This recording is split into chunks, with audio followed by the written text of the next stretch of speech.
మలాకీ గ్రంథ వివరణ. 4 అధ్యాయాలు కలిగిన మలాకీ గ్రంథాన్ని ఇప్పటికీ 2వ వారానికి మనం చేరుకున్నాం. మెల్లగా ఈ గ్రంథంలోనికి మనం ప్రవేశించే ప్రయత్నం చేసాం.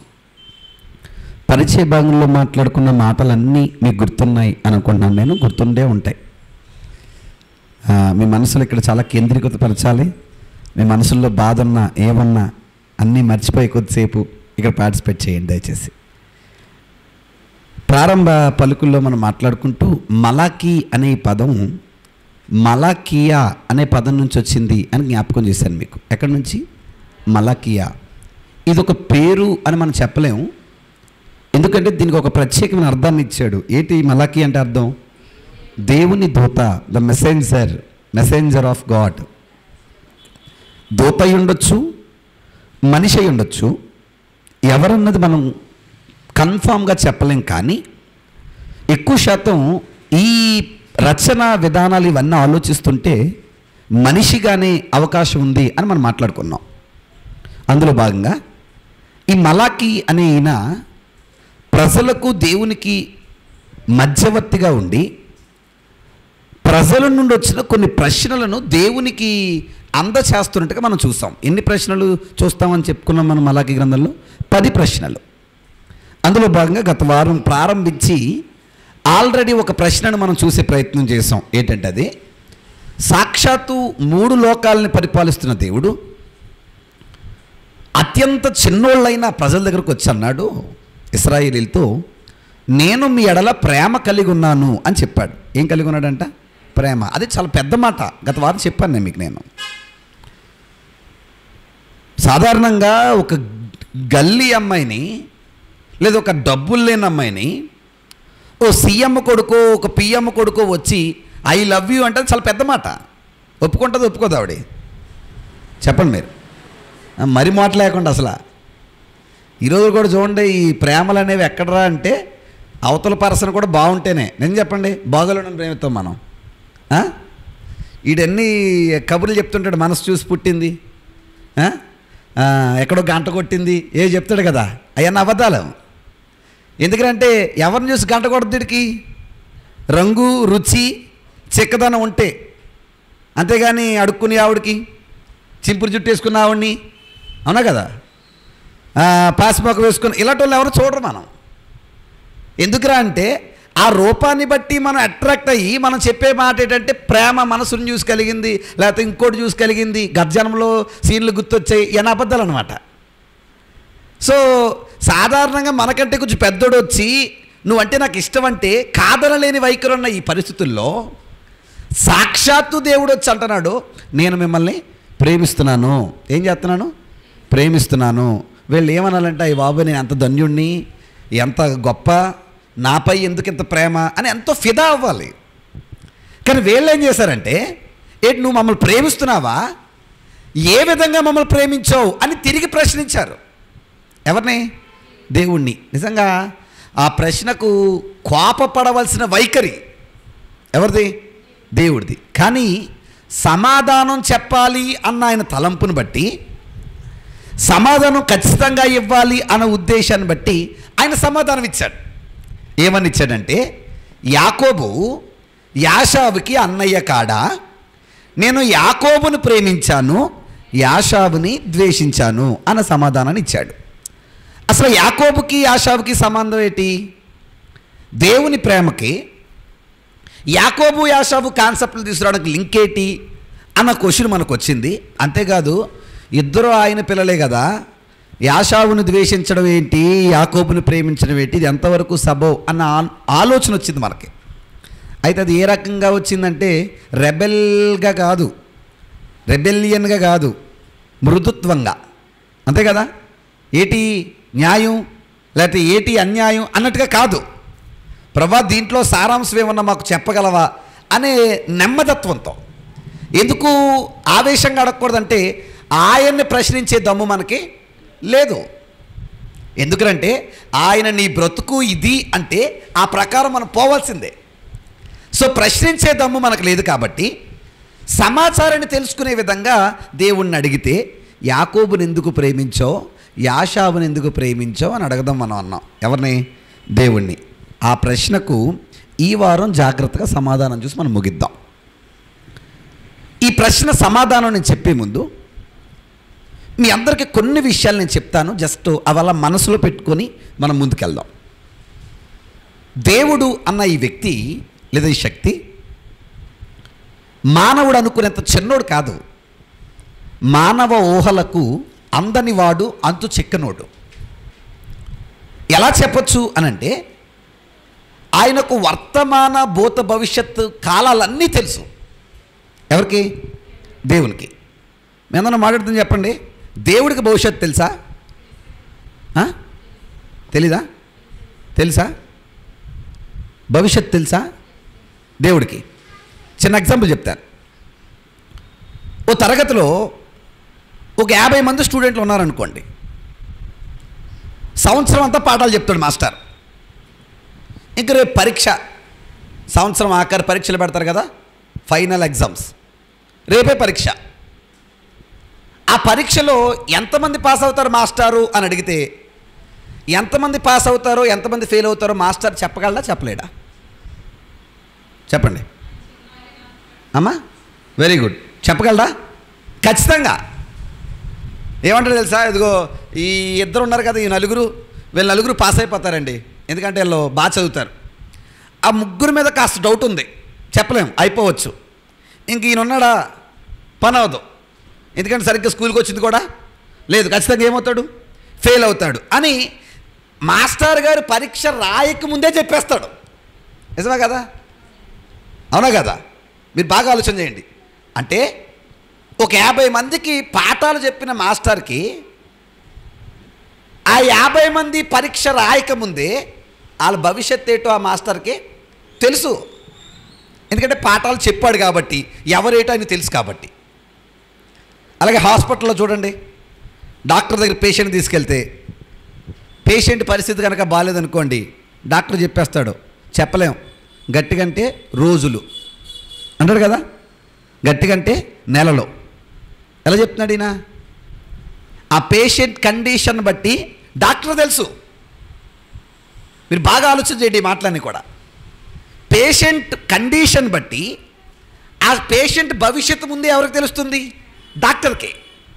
నేనేమంటానంటే కేవలం ఒక సంవత్సరం ఉన్నందుకే, కేవలం పేషెంట్ని చూసినందుకే వాళ్ళ పరిస్థితులు ఏంటో ముందుగానే మనుషులే చెప్పగలుగుతున్నప్పుడు, మనల్ని పుట్టించి మనల్ని తయారు చేసి మన బ్రతుకులను నడిపిస్తున్న దేవునికి మన భవిష్యత్తు ఏంటో తెలుసు అంటారా, తెలియదంటారా? డ్యామ్ షూర్గా ఖచ్చితంగా తెలుసు. అయితే ఇక్కడ ఒక చిన్న లాజిక్ మీరు మిస్ అవుతారు, దాన్ని బాగా మనసులో పెట్టుకోండి. ఏంటా లాజిక్ అంటే, ఆయన జరిగేది చెప్పాడు కానీ ఆయన చెప్పిందే జరగట్లేదు. మీరు బాగా వినాలి, నా మాట మీకు అర్థందా లేదా? పలానా వాళ్ళు పాస్ అవుతారండి అన్నాడు మాస్టర్. అది జరిగేదా అంటే ఆయన చెప్పిందే జరుగుతుందా, భవిష్యత్తులో జరగబోయేది చెప్పాడా? రెండింటికి తేడా ఉంది. ఆయన చెప్పిందే జరగడం అంటే ఇంకా ఆయన ఏ చెప్తే జరుగుతుందని, కానీ జరగబోయేది చెప్పడం అంటే భవిష్యత్తులో జరిగేదాన్ని చెప్పాడని. నా వాడికి అర్థం లేదా? రెండింటికి తేడా ఏంటంటే, జరగబోయేదే చెప్పాడు అనుకోండి, భవిష్యత్తులో జరిగేదాన్ని మార్చలేమని. ఈయన చెప్పిందే జరిగింది అనుకోండి, ఖచ్చితంగా చెప్పిన ఆయన ఏం చేయొచ్చు, మార్చొచ్చని. నా మాటకి అర్థం లేదా? ఇది మీరు మనసులో పెట్టుకోగలిగితే, ఇప్పుడు ఇక్కడ దేవుడు భవిష్యత్ కాలాలను బట్టి మాట్లాడుతున్నాడు. ఏంటా భవిష్యత్ కాలాలు? ఇప్పుడు తీయనందరూ కూడా మలాకీ గ్రంథం 1వ అధ్యాయం వచ్చేద్దాం. మలాకీ గ్రంథం 1వ అధ్యాయం ఎన్నో వచనం చదువుతాం, మళ్ళీ 2వ వచనం చదువుతాం. యెహోవా సెలవిచ్చినది ఏమనగా, నేను మీ ఎడల ప్రేమ చూపి ఉన్నాను, అయితే మీరు ఏ విషయమందు మా ఎడల ప్రేమ చూపితే అందరూ యాషావు యాకోబునకు అన్నకాడా, అయితే నేను యాకోబును ప్రేమించి తిని, ఇదే యెహోవా వాక్కు, యాషావును ద్వేషించి అతని పర్వతములను పాడు చేసి తిని, అతని స్వాస్థ్యమును అరణ్యమందు నక్కల పాలు చేసి తిని, మనము నాశనమైతిమి, పాడైన స్థలములను మరలా కొట్టుకుందాము రండని ఎదోమీయులు అనుకుందురు. ఎవరు అనుకుంటారు? వాళ్ళెవరు? ఎదోమీలు ఎవరు? ఎవరి కోసం మొదలెట్టాడు? పాడవుతాడని ఎవరి కోసం మొదలెట్టాడు? యాషావు కోసం. యాకోబుని ప్రేమించాను, ఎవరిని ద్వేషించాను? యాషావుని. నక్కల పాలు చేశాను అతని స్వాస్థ్యాన్ని. అయితే మరలా కట్టుకుందాం రండని ఎదోమీలు అనుకుంటారు అన్నాడు. ఇంతకెవరా ఎదోమీలు?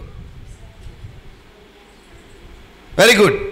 ఎవర్రా ఎదోమీలు అంటే యాషావు గారి సంతానం. ఎవరి సంతానం?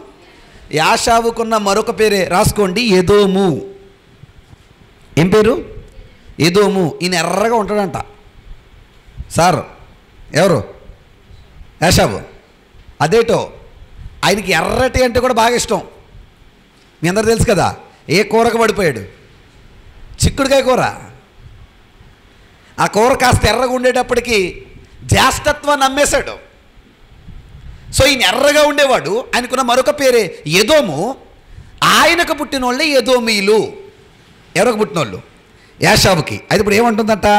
ఎదోమీలు అనుకుందురు, అయితే సైన్యములకు అధిపతిగా యెహోవా సెలవిచ్చినదేమనగా, వారు కట్టుకొన్నను, నేను వాటిని కింద పడదోయును. ఎవరి సంతానాన్ని?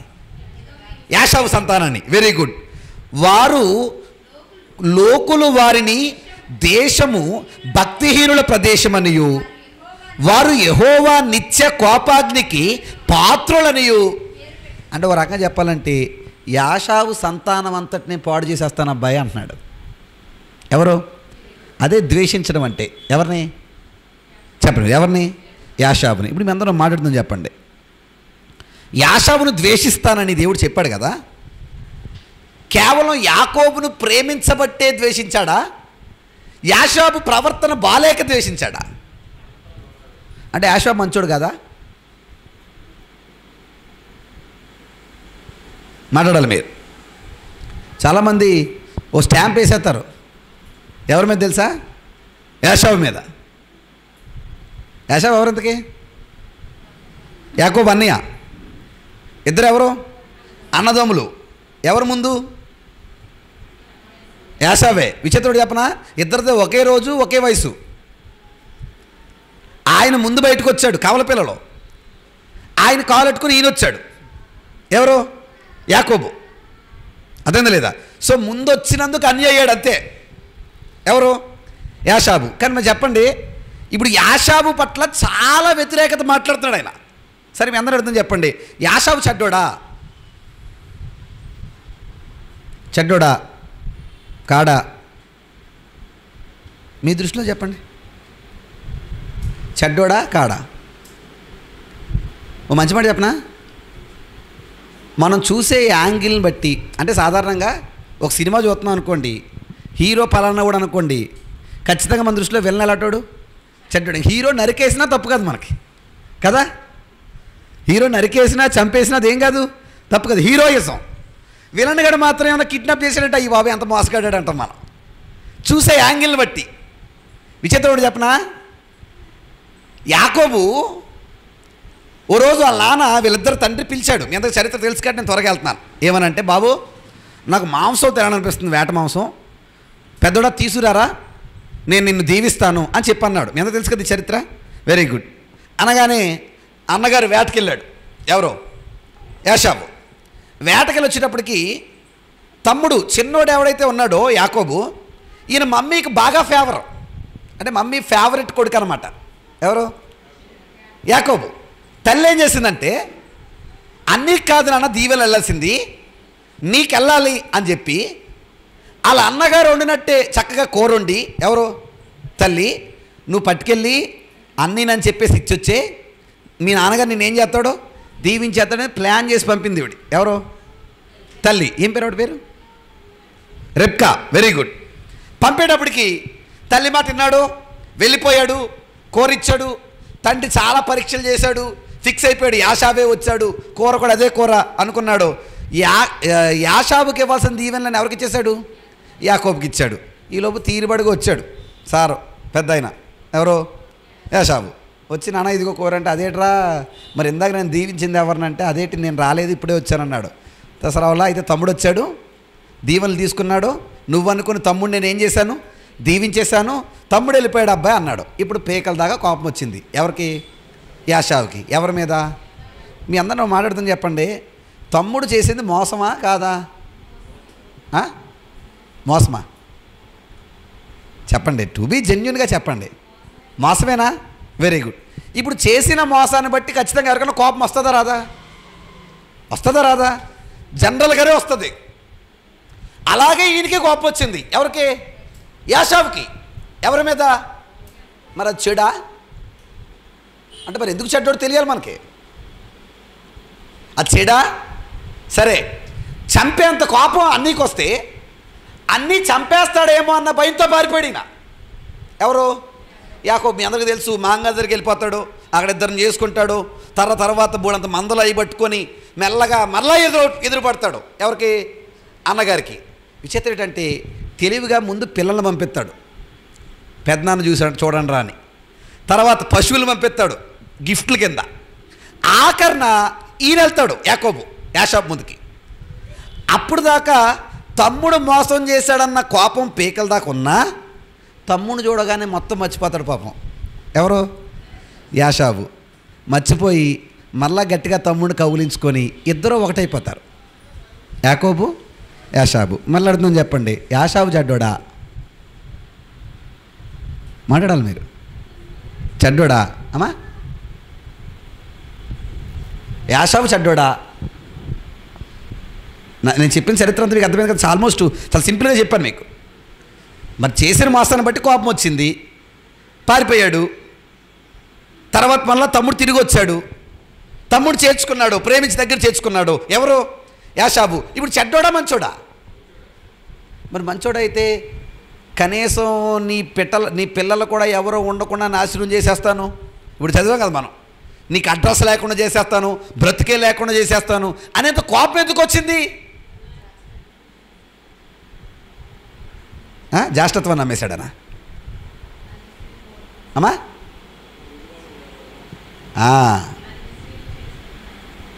బాగా ఆలోచిస్తే మెయిన్ సబ్జెక్ట్ ఏంటంటే యాషాబు యాకోబు ఇద్దరు బాగానే ఉన్నారు. వాళ్ళ దగ్గర పెద్ద సమస్యలు ఏం లేవు. సమస్య వచ్చింది ఎక్కడంటే యాషాబు పిల్లలకి యాకోబు పిల్లలకి. నా మాట మీకు అర్థందా లేదా? ఎవరెవరి పిల్లలకి? యాషాబు పిల్లలకి యాకోబు పిల్లలకి. యాషాబు పిల్లలు ఎవరు? ఇశ్రాయేలీలు, క్షమించాలి, ఎదోమీలు. యాకోబు పిల్లలు ఎవరు? ఇశ్రాయేలీలు.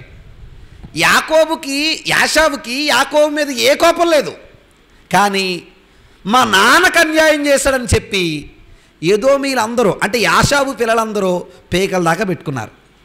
ఎవరి మీద? ఇశ్రాయేలు మీద. సబ్జెక్ట్ అర్థమైందా మీకు? అర్థం కాలేదా? దేవుడికి ఆ క్యారెక్టర్ నచ్చదా అంటే అసలు నచ్చదు. వాళ్ళు ఎంత కోపం పెట్టుకున్నారంటే, మీరు బాగా వినాలి, మీరు ఎంత కోపం పెట్టుకున్నారంటే ఈ ఇశ్రాయేలీలకు గనక ఏమన్నా అయిందనుకోండి ఇంకా వాళ్ళకి పండగే. ఉంటాయండి అలాంటి క్యారెక్టర్లు. మనకే ఇప్పుడు పలానా ఊళ్ళంటే పడదనుకోండి, ఆడు ఏ యాక్సిడెంట్ అయిపోయాడు అనుకోండి, మనం ఎలా ఫీల్ అవుతాం? అయ్యో పాపం అంటామా? ఆడికి తగిన శాస్తే జరిగింది కదా, ఆడు ఊరికినే అన్నాడు నన్ను అన్నయ్య అని పోతాయా? అవునా కదా? ఇంకా గట్టిగా మాడితే నాలుక మీద మచ్చ ఉంది, అవునా కదా? అన్నయ్య జరిగిపోతే చెప్పుకొస్తాం కదా. ఇప్పుడు అలా ఎవడన్నా శత్రువు పడిపోతే చూసి ఆనందించే బ్యాచ్ ఉంటారా ఉండరా? కానీ చేతుడు చెప్పమంటారా, ఆ క్యారెక్టర్ అసలు నచ్చదానికి. ఎవరికి? దేవునికి. తీర్థం అందరూ తీయండి. ఒక వచ్చును సామెతల గ్రంథం 24వ అధ్యాయం అందరూ తీయాలి ఈ మాట.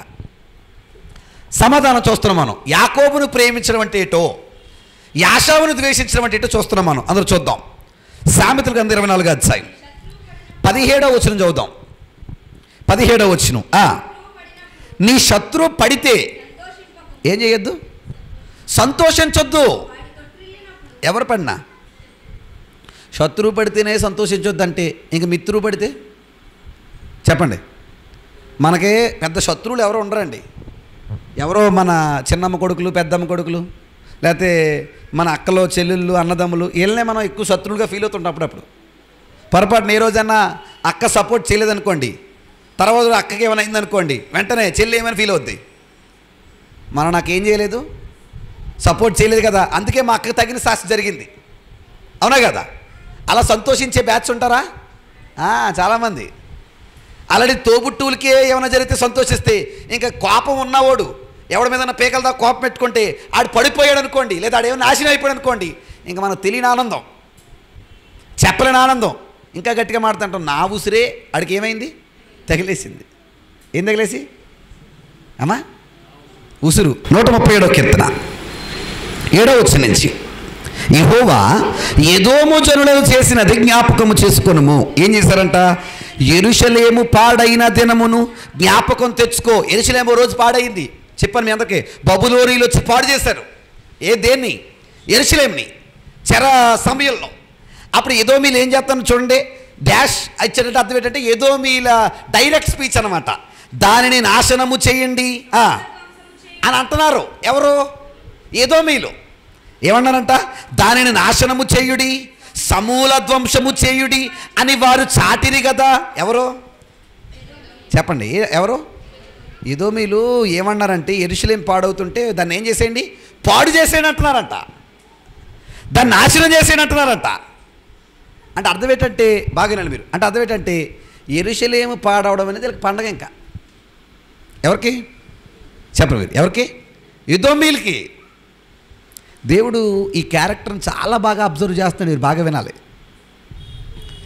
తమ తోటోళ్ళు, వాళ్ళకి పడనోళ్ళు నాశనం అవుతుంటే చూసి సంతోషించే వారి మనసుని చాలా డీప్గా అబ్జర్వ్ చేస్తున్నాడు. అబ్జర్వ్ చేసి దాన్ని బట్టి దేవుడు మాట్లాడుతున్నాడు. చూడండి ఏమంటున్నాడు? నీవు మాకు చేసిన పాడు చేయబోవు బబులోను కుమారి, నీవు మాకు చేసిన క్రియలను బట్టి నీకు ప్రతీకారము చేయువాడు ధన్యుడు. నీ పసిపిల్లలను పట్టుకొని వారికి బండ కొట్టివేసువాడు ధన్యుడు అని మాట్లాడుతున్నారంట వాళ్ళు.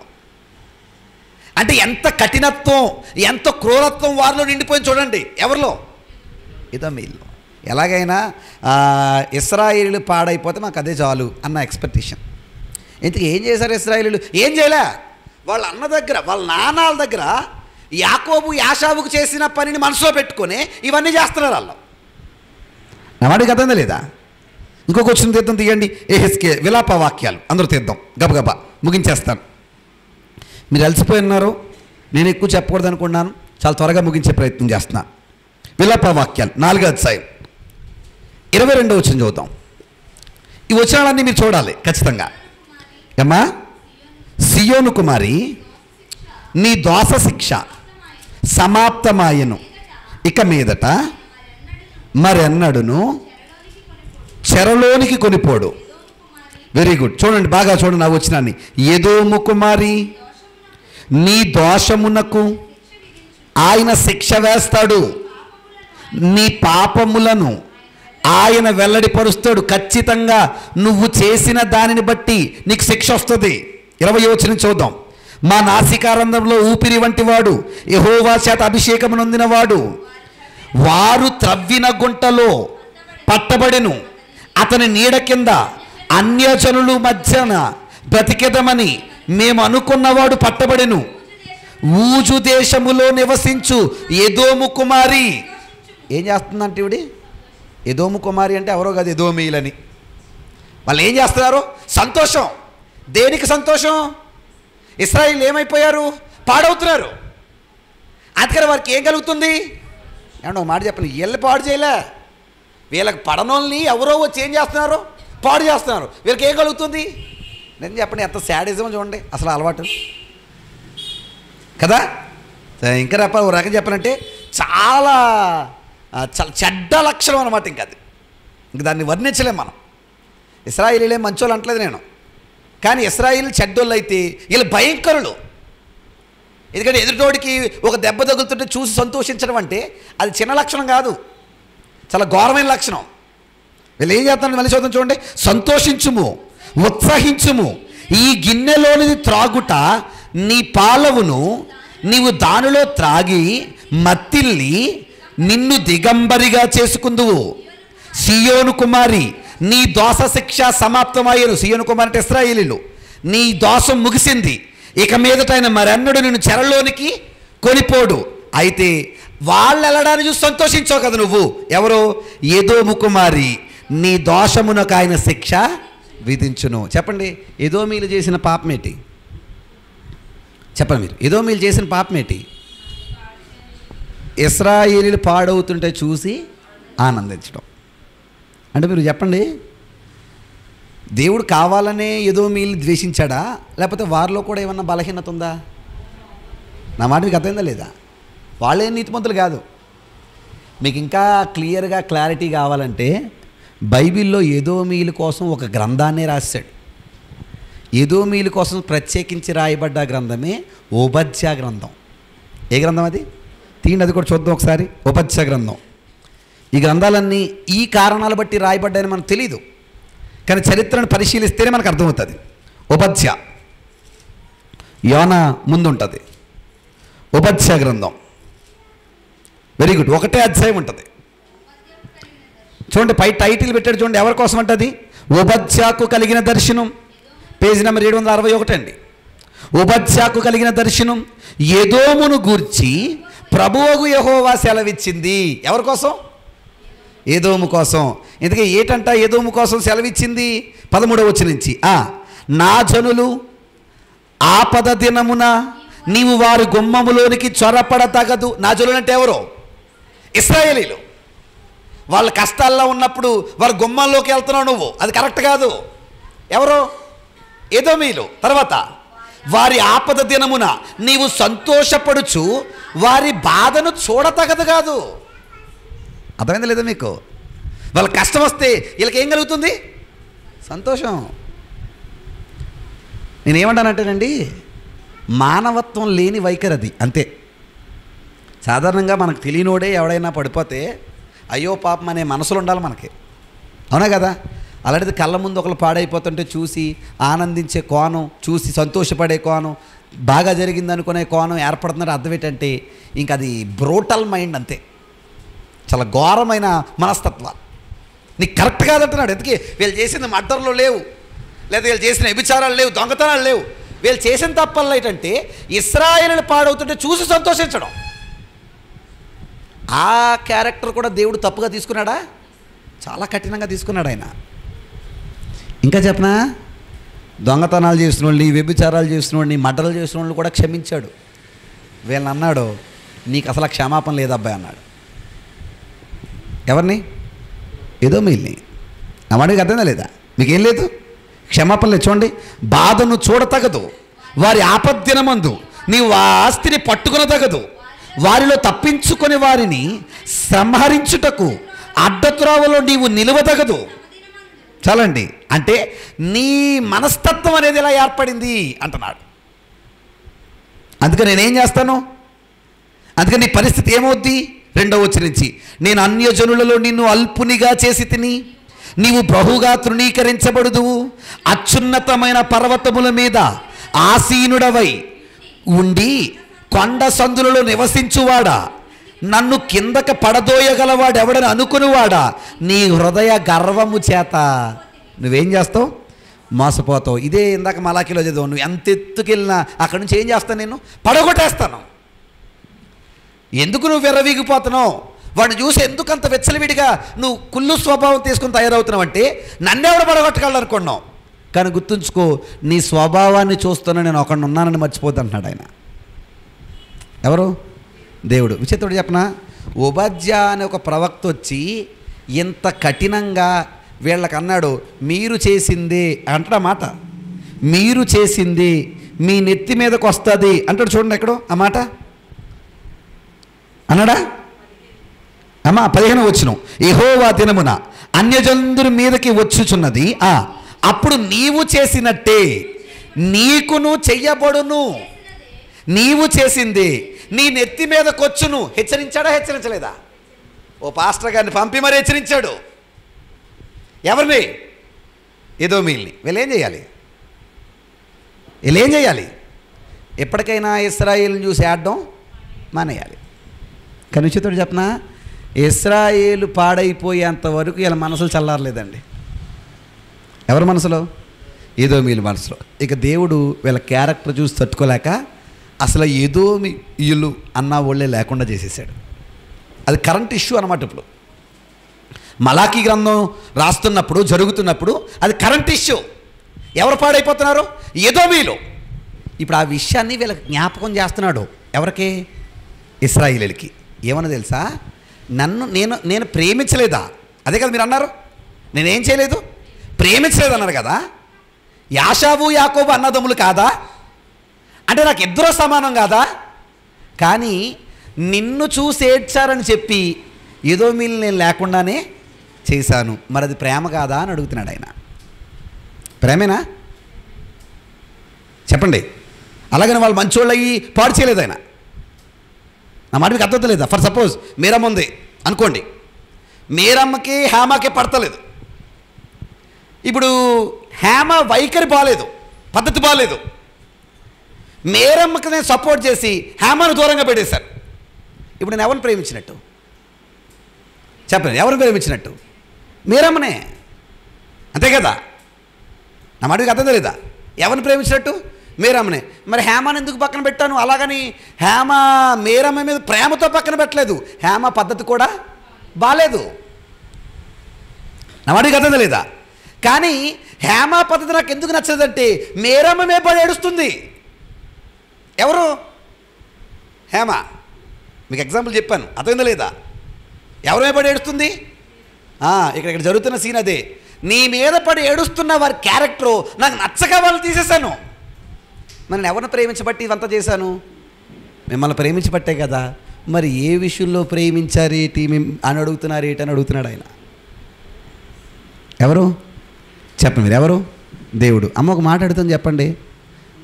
ఇశ్రాయేలు గొడవ మలాకీ గ్రంథం ఒకసారి పక్కన పెట్టండి. నేను మిమ్మల్ని అడుగుతున్నాను, ఇశ్రాయేలీలనే ప్రేమించాడా, మనల్ని కూడా ప్రేమించాడా? మనల్ని కూడా ప్రేమించాడా? Very good. మరి మనల్ని ఆయన ప్రేమించినప్పుడు మన పక్షాన్ని కూడా ఎందరినో మనల్ని చూసి ఏడుతున్న వాళ్ళని, లేదా మనల్ని చూసి ఎటకారం చేస్తున్న వాళ్ళని, మన బ్రతుకులు పాడు చేద్దాం అనుకున్న వాళ్ళని, మనల్ని నాశనం చేద్దాం అనుకున్న వాళ్ళని, వీళ్ళందరి చేతుల్లో నుంచి మనల్ని తప్పిస్తుంది ఎవరు చెప్పండి? దేవుడే కదా.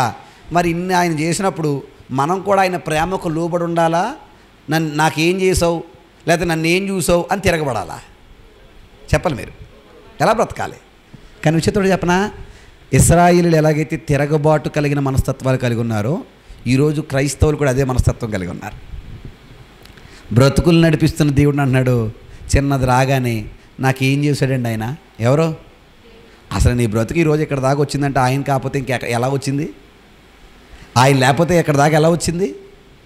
ఆయన కాయకపోతే పురిట్లోనే చనిపోవలసిన వ్యక్తి నువ్వు. సైంటిఫికల్గా మీకు తెలుసో తెలీదో, తండ్రి నుండి తల్లి గర్భంలోనికి కొన్ని లక్షల కోట్ల కణాలు వస్తాయంట. అక్కడే ఒక పరుగు పందెం. విచిత్రుడు చెప్పమంటారా? అన్ని లక్షల కోట్ల కణాల్లో తల్లి గర్భంలోనికి ప్రవేశించేది ఒక కణమే. పౌలు అంటాడు, తల్లి గర్భములోనే నన్ను గర్భంలో ప్రవేశించినట్టు ప్రత్యేకపరిచింది నువ్వే అంటాడు ఆయన. అంటే గర్భములో నుండే మనల్ని కాచుకుంటూ ప్రొటెక్ట్ చేసుకుంటూ వస్తున్నాడు ఆయన. ఎవరు? దేవుడు. గర్భంలో మళ్ళీ 9 నెలలు, మళ్ళీ బయటకు వచ్చాక ఎదిగేంత వరకు కొన్ని పాటలు, ఒక క్షణం చాలు ఆయన వదిలేస్తే మన ప్రాణాలు గాల్లో కలిసిపోవడానికి. ఇంత మన బ్రతుకుల్లో ఆయన చేస్తే మనం కూడా ఏం చెప్పండి? ఏం అడుగుతున్నాం? ఏదన్నా చిన్న సమస్య రాగానే, భరించలేని కష్టం రాగానే, భరించలేని ఇబ్బంది రాగానే అన్నాం, నాకేం చేశాడండి? ఎవరు? దేవుడు. ఒక్కసారి వెనక్కి తిరిగి చూస్తే నీ జీవితంలో ఎన్ని పరిస్థితులు మంచి, ఎంతమంది చేతిలోంచి ఆయన తప్పించాడో నీకు అర్థమవుతుంది. అది ప్రేమ కాదా అని అడుగుతున్నాను నేను. ప్రేమేనా కదా? విచిత్రుడు తెలుసా? అదే ప్రేమ ఇశ్రాయేలీయుల పట్ల ఆయన కనుపరిచిన దేవుని ప్రేమ వాళ్ళకి ఏమవలేదు, అర్థం కాలేదు. అర్థమైందా లేదా? చూడండి, వచ్చేద్దాం మలాకీ గ్రంథం ముగించేద్దాం. ఏమన్నారంట? నీవు మా ఎడల ప్రేమ చూపావా, ఏ విధంగా అని అడిగారు. దానికి ఆయన సమాధానం చెప్తున్నాడు. యాకోబు యాషావు నాకు అన్నయ్య కాడా?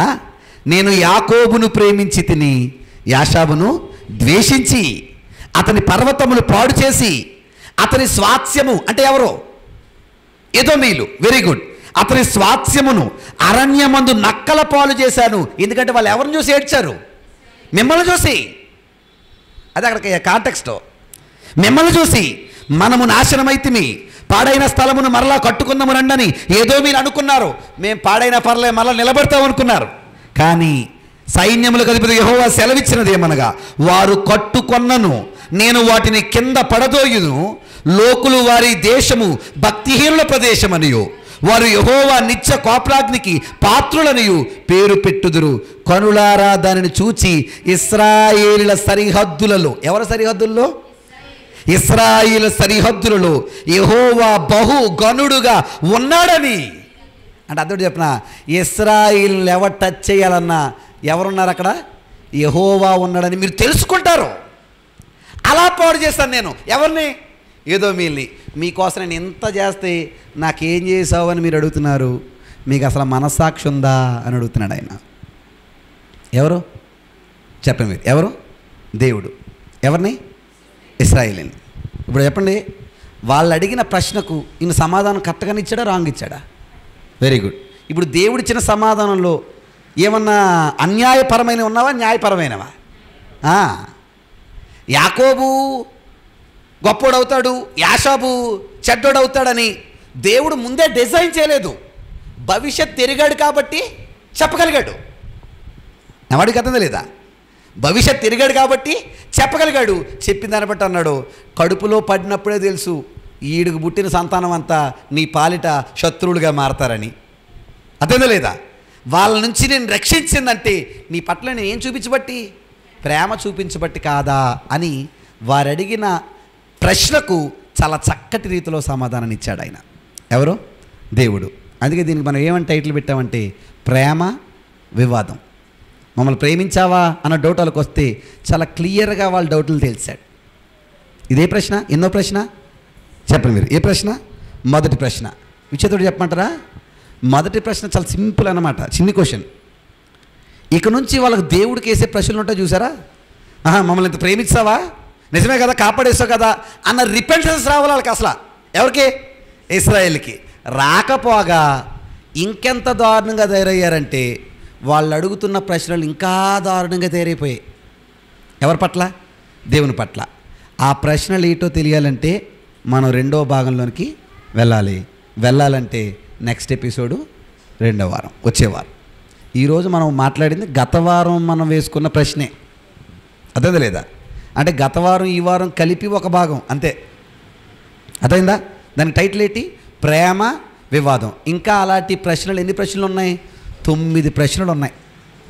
కానీ విషయతోడు చెప్పమంటారండి, మహానుభావుడు గొప్ప దేవుడు వాళ్ళు అడిగిన ప్రతి ప్రశ్నకు చాలా క్లియర్గా, చాలా నెమ్మదిగా, చాలా ఆలోచనయుక్తంగా సమాధానం ఇచ్చేవాడు దేవుడు.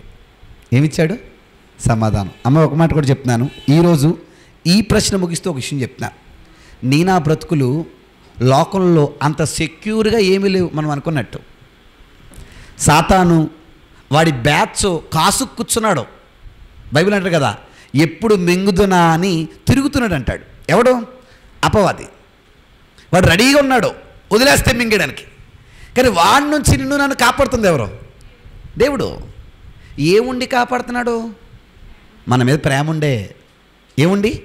ఇంక మళ్ళా స్పెషల్గా ఫ్రిడ్జ్ ఎత్తే ప్రేమ ఉందని, ఏసీ ఎత్తే ప్రేమ ఉందని, చక్క డూప్లెక్స్ బిల్డింగ్ ఎత్తే ప్రేమ ఉందని అనుకోవడం తప్పంతే. అర్థం లేదు నా మాట మీకు. సో ఎన్నో మారులు మన పట్ల ప్రేమను బట్టే మన బ్రతుకులు నడుస్తున్నాయి. ఇశ్రాయేలు ఎలాగ గుర్తించలేకపోయారు, మనమైన ఆయన మన పట్ల చూపిన ప్రేమను గుర్తిరిగి నడుచుకునే ప్రయత్నం చేయాలి. ఇంకా చెప్పనా, ఆయన ప్రేమ గనక మనకు అర్థమైందనుకోండి, సమాజంలో ఏ ప్రేమ మనకు పనిచేయదండి. అది గొప్ప ప్రేమ. ఎవరి ప్రేమ? దేవుని ప్రేమ. ఎందుకంటే సమాజంలో అన్ని స్వార్థపూరితమైన ప్రేమలే. చిన్ను, ఏ ప్రేమలో? స్వార్థపూరితమైనవే. మీరు చూడండి, నీ దగ్గర ఏదన్నా ఉంటే ప్రేమిస్తారు నిన్ను కదా. మీరు చూడండి, నీ దగ్గర డబ్బులు ఉంటే నచ్చుతావు, అందం ఉంటే నచ్చుతావు, ఆస్తి ఉంటే నచ్చుతావు, ఆడికి ఏమైనా నువ్వు ఉపయోగపడితే నచ్చుతావు. అంతేనా కదా? నువ్వు అసలు ఏ ఉపయోగం లేకుండా నువ్వు నచ్చుతావా ఎదుటోడికి? అలాంటి ప్రేమలు అయితే లేవు నాకు తెలిసి. తల్లిదండ్రుల మీద పిల్లలకు కూడా లేవు ఆ ప్రేమలు. తల్లే ఉపయోగపడదు, తండ్రే ఉపయోగపడ్డావు. ఎంతమంది ఈరోజు అలాంటి తల్లిదండ్రులు చూసే పిల్లలు ఉన్నారండి? లేరు. కాబట్టి అనాథాశ్రమాల నిండా వాళ్ళే ఉన్నారు, పిల్లలు వదిలేసిన తల్లిదండ్రులు. అదేరా ఎందుకు వదిలేశారంటే, నాకు ఆఫీస్ వర్క్లో పడి చూసేంత ఖాళీ లేదంటున్నాడు వీడు. ఎవరిని? తల్లిని తండ్రిని. ఎందుకు లేదు నీకు అంటే, ఇంకా ఆ తండ్రితో తల్లితో నీకేం లేదు, ఉపయోగం లేదు, పైగా భారం. అంతే కదా? అంటే అర్థం చేసుకోండి, ఉపయోగపడకపోతే తల్లినైనా తండ్రినైనా వదిలేసే ప్రేమలున్న రోజుల్లో మనం ఉన్నాం. నేను అంటాను, అంత స్వార్థపూరితమైన ప్రేమలున్న ఈ రోజుల్లో నువ్వు నేను ఆయనకి చేసే బెనిఫిట్ ఏమైనా ఉందా చెప్పండి? దేవుడికి మన వల్ల ఏమైనా కలిసి వచ్చేది ఉందా? నష్టం తప్ప. కానీ అలాంటి పరిస్థితుల్లో కూడా మన బ్రతుకుల్ని ఇంత కాపాడుతూ ఇంత ప్రేమిస్తున్నాడంటే అసలు ఆయన ప్రేమ ఎంత గొప్పది, ఆయన మన పట్ల చూపుతున్న కనికరం ఎంత గొప్పది. ఎందుకు కాపాడాలి నిన్ను నన్ను? ఎందుకు నడిపించాలి నిన్ను నన్ను? ఎందుకు పట్టించుకోవాలి నిన్ను నన్ను? ఎందుకు సరిచేయాలి నిన్ను నన్ను? ఎందుకు పిలవాలి నిన్ను నన్ను? ఏంటి నీలో నాలో ఉన్న స్పెషాలిటీ? అది ఆయన నిస్వార్థమైన ప్రేమ మాత్రమే. ఎవరిది? దేవుంది. అది గుర్తిరిగి బ్రతకవలసిన బాధ్యత మనపై ఉంది. ఆలోచిద్దాం, ప్రశ్నించుకుందాం. ఆయన మనపై చూపుతున్న ప్రేమను గుర్తిరిగి నడుచుకునేవారుగా తయారవుదాం. అట్టి అనుకూలత మీకు, నాకు, మనకు, మనందరికీ ఆయన సమృద్ధిగా దయచేయునుగాక. ఆమేన్.